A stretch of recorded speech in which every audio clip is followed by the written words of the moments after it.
concept of canceling somebody has existed ever since the inception of society. Many times people have lied about others and even ruined their lives for their personal gain, with the internet only providing a much larger and faster way for this behavior to spread, especially when talking about sites like Twitter. Historically, YouTubers have been targeted through these means, where only last year did people gain the courage to fight back against claims varying in severity. In some cases, these allegations are completely false. In some others, it was just an honest mistake which many people decided to blow far more out of proportion than it needed to be. However, there's also a third category. This pertains to people who are clipped out of context or are cancelled over a joke. Sometimes when this happens, the person affected can face real-world consequences or even lose their career over it. However, there is an individual who exists that has been cancelled many times for various reasons at this level, yet still remains on top with their career intact, growing higher and making more money than ever. You may be thinking of names like Keemstar and Pro Syndicate, but we're not talking about people who have actually done something bad in their career.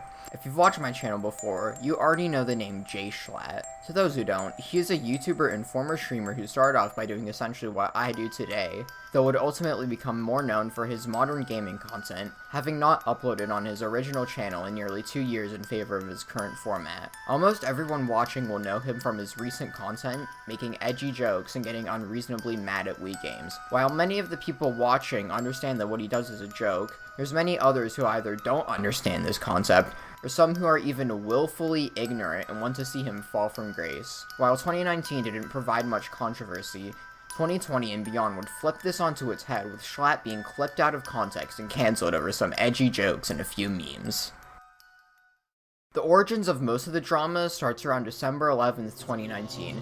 This was when Call Me Carson, who was then revered by the community, did his first of 2 streams covering his distaste in stands. At the time, an account called SMP Confessions was made, and on it was a tweet where an individual confessed to taking C-Scoop's water bottle at TwitchCon. This would later be proven to be a copy pasta, but the streamer still viewed this as creepy for obvious reasons.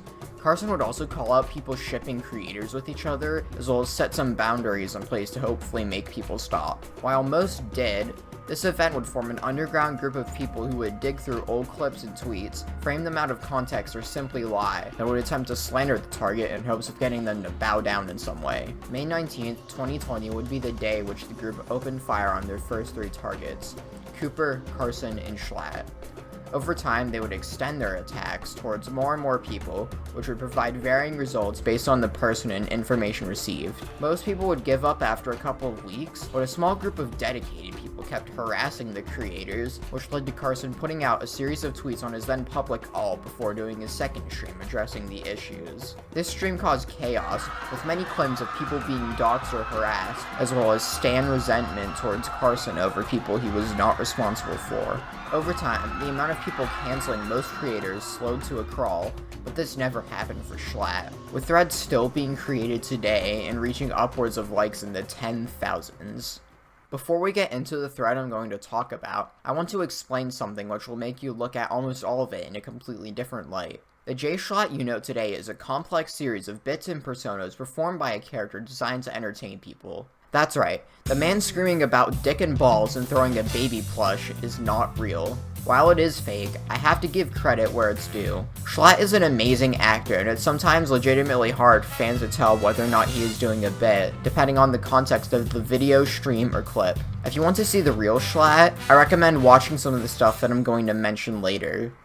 Back to business. One thing I noticed on my first read was the similarities between this and the video about C-Scoop, specifically about how very little of the proof used could actually be argued in even just a moderately bad context, let alone to a degree which is warranting an apology. Rather, the same exact issue of tweets and videos being clipped out of context comes up more often than not, and it destroys the credibility of both the thread and the people who created and contributed towards it. Due to its length, I'll only highlight a few of the more notable instances, and leave the full version of my debunk in a Google Doc that will be linked below.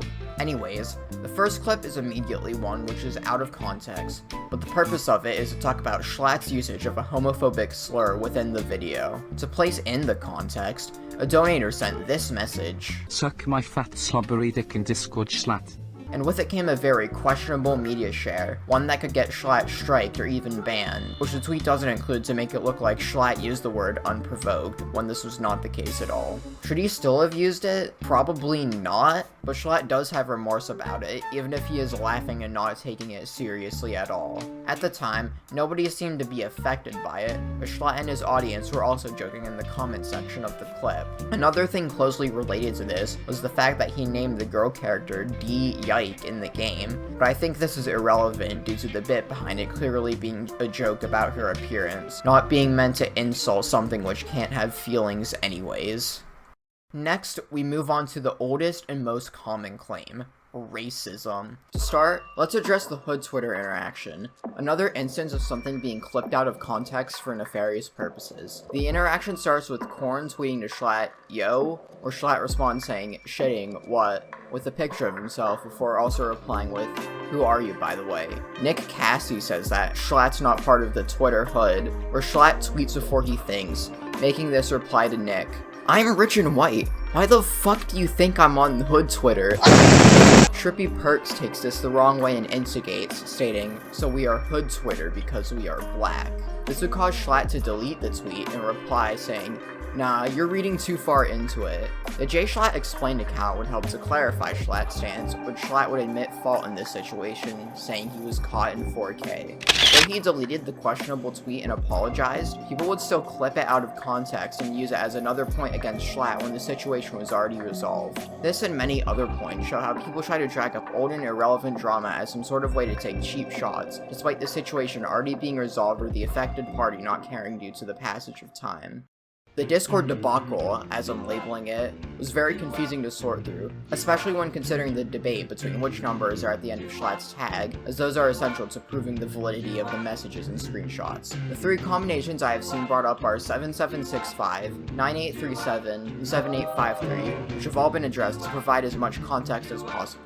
Let's look at a video from within the Jschlatt & Co Discord server, claiming that Jschlatt's tag is 7765. Though it looks real at first, there have been multiple claims that this is fake for various reasons. Therefore, I decided to do some digging, and what I found is very interesting. The screenshots you are seeing are from Carson's former server, the U2 server, Wilbur Soot's server, Technoblade's sponsor server, as well as a user info screenshot, all of which saying his tag is 7765. What should be noted about the last two is the one on Techno's server comes from Tommy Innit, and the one containing the user info is from May 2019, a year before Jschlatt was first cancelled for the claims related to this debate. But none of that explains this clip from Jack Manifold's stream. Here, you can see Jschlatt change his tag to 7853 sometime in January 2021, which obsoletes these screenshots in today's context, but still makes them valid for the point that I am making. Though the messages in the video may be real, they are still very much out of context and from what I can tell are not being used to insult someone, which even with my proof of the numbers still makes me skeptical towards the true validity of the claims. In Jschlatt's video where he plays Minecraft with ConnorEatsPants and JustaMinx, Jschlatt and Connor use command blocks to trap Minx inside of a prison built out of obsidian, where she slowly attempts to break it with her fist. On Minecraft servers, the progress of one player breaking a block will not render on the other player's screens, which in turn led to this joke between the group on the server. Is she still going? I don't see any progress being made. I see a little bit. You see a little bit? I think so, if you squint. Thank God. Because the thread makers think that context doesn't matter, they only take a screenshot of the clip rather than just using the clip itself to help prove their veracity. Within context, it is clear that all three people involved likely understood that they had set up the punchline, intentional or not, and Jschlatt doesn't even pull his eyes outwards to make the racial depiction, only placing his fingers in position for about a second before the cut to the next clip. This shows why context matters, as canceling Jschlatt for a joke he didn't even make is extremely petty and really shows how low the thread makers were willing to stoop just for some likes and interactions. Also, I find it rather fitting that Jschlatt was wearing a yin-yang shirt during the recording section for the video. The last thing to debunk here is possibly the most ironic tweet in this entire thread. If you are reading the debunk document, you may have noticed that I intentionally saved a tweet for last involving a racial joke Jschlatt made about Asian people being unable to drive. The woman who is a supposed victim of racism is being labeled as Jaden Animations. I'll let the clip play for you because it's only 7 seconds long. I hit one. Oh, surfboard on the back of a car?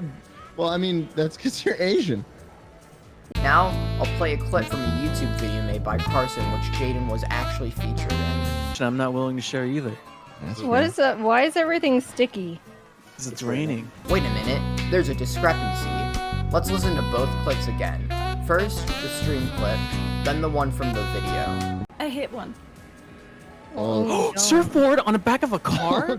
well, I mean, that's because you're Asian. I'm not willing to share either. What is that? Why is everything sticky? Because it's raining. Now I'll play a clip from another woman who goes by Gumi. Was that Jschlatt? Shit! So it wasn't Was the that? red. Oh, it Shit, was. wouldn't it just That was pretty combine? cool. I hit one. Was that Jschlatt? Shit! Oh, it Shit, was. wouldn't it just That was pretty combine? cool. So what exactly does this mean? Not only does this thread try to once again use something that was clearly clipped as a joke, but the person making the thread has fallen victim to the cross-race effect, which is something that in certain contexts can actually come off as far more racist than anything within this entire thread. Ironic, a stan branding Jschlatt for all of these heinous crimes is the one who ended up being put in a questionable position, as well as being proven to be a liar and a hypocrite. I'm not surprised. This person claimed Yike was literally fucking disgusting, yet gave no caption whatsoever to a rape joke. I would like to laugh more, but I feel it's time that we get to the point of this video. July 16th, 2020 was a big day for Tommy in it. He was going to meet his idol, Jschlatt, who had greatly inspired him to make content and become very successful for the young age of 16. The stream was going to be on Dream SMP, in an era before the server had a storyline, where Dream's friend Sapnap whitelisted Jschlatt, with Dream not knowing about this due to being asleep. Wilbur was also whitelisted and would sign on first to build a ball house, with Jschlatt eventually coming on later to call Tommy a child and make fun of his accent as a bit. Pork chump! However, the more toxic of Dream stands took this, as well as a joke about Xi Jinping seriously and would get #KickJschlatt trending on Twitter. Dream would see this upon waking up and ban him from the server. Though the controversy lasted a solid 2 days, the same would happen again when Jschlatt was unbanned from Dream server and would revive the Jschlatt 2020 bit from SMP Live. This would happen again with the Hood Twitter incident, and again and again. It's not just Jschlatt who's affected by this. We've seen others like Quackity get cancelled for speaking Spanish, his native language, or Tubbo for misunderstanding US politics as a British person. It's honestly shocking that such a large group is able to hold so much power over some creators, and it typically leads to them to do one of two things when facing backlash in this manner. The first of which is to apologize and use the experience as a way to establish a better relationship with the toxic stans who targeted them for this, though still remaining independent when push comes to shove. The second way is to completely conform, but this can have negative results and push away outsiders or other fans if the creator does something that is clearly some form of pandering. Instead of doing either of these, Jschlatt chose option 3, going intentionally against them out of distaste for their actions and not wanting them to represent him. In society as a whole, many people are trying to fit in with each other, conforming to the majority within a statistic. Though political stances and subscribing to Dream are completely unrelated, both show a pattern of people not wanting to risk being humiliated or exposed just because they have a different view than someone else or are otherwise in the minority. However, trying to be like everyone else will only put more stress on the person trying to accomplish that, not letting themselves do what they want to be satisfied. Why force yourself to like someone or do something you don't care about or don't want to? There's nothing to gain from it, and Jschlatt has known this since the beginnings of his career. Jschlatt isn't scared to voice his opinion or make an edgy joke. If you don't like it, then click somewhere else, right? After he quit making video essays in pursuit of gaming content, a lot of how he portrays himself can vary from video to video. On SMP Live, he was a businessman and scammer, marketing a cryptocurrency called Jschlattcoin as part of an exit scheme to obtain diamonds without having to mine.